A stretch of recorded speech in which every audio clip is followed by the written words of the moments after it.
భవిష్యత్తులో మీరు ఇదే విధంగా అండగా ఉండాలి. ఈ సందర్భంగా చివరగా ఒక్క మాట చెప్పదలుచుకున్నా.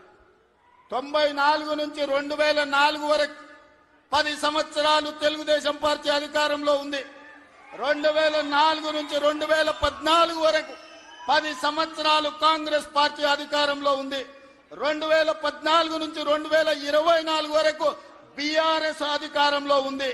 ఇవాళ నేను చెప్తున్నా, మీ ఉత్సాహం, మీ ఊపు చూసిన తర్వాత 2024 నుంచి 2034 వరకు మాదే అధికారం. సంక్షేమాన్ని, అభివృద్ధిని అంతర్జాతీయ స్థాయికి తీసుకెళ్లే బాధ్యత మేము తీసుకుంటాం. ఎన్నో అభివృద్ధి పనులు జరుగుతున్నాయి, మీరు అండగా నిలబడండి. హైదరాబాదు నగరాన్ని అంతర్జాతీయ స్థాయిలో అభివృద్ధి చేయడానికి మేము ప్రయత్నం చేస్తున్నాం. ఆనాడు మీ రోజున ఫైనాన్షియల్ డిస్ట్రిక్ట్ కావచ్చు, హైటెక్ సిటీ కావచ్చు, వీటన్నిటినీ చంద్రబాబు నాయుడు గారు ప్రణాళికబద్ధంగా ముందుకు తీసుకెళ్లింది.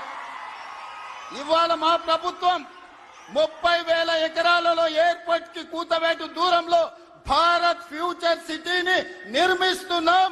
ప్రపంచాన్ని అక్కడికి తీసుకొస్తాం.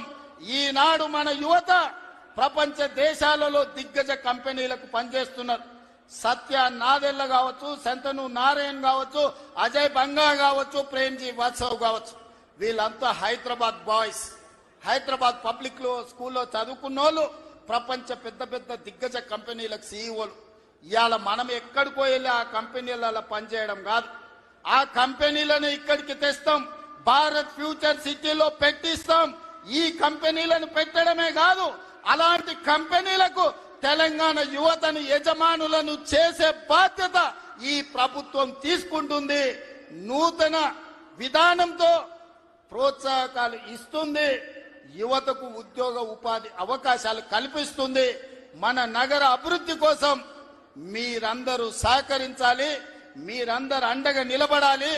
ఇంత గొప్ప కార్యక్రమాన్ని ఏర్పాటు చేసి ఈ కార్యక్రమాన్ని ఒక స్ఫూర్తిని నింపే విధంగా, ఒక ఇందిరమ్మను, ఒక అన్న ఎన్టీఆర్ ను స్మరించుకునే వేదికగా మార్చినందుకు మీ అందరికీ మనస్ఫూర్తిగా ధన్యవాదాలు, కృతజ్ఞతలు తెలియజేస్తూ మీ అందరి దగ్గర సెలవు తీసుకుంటున్న మిత్రులారా.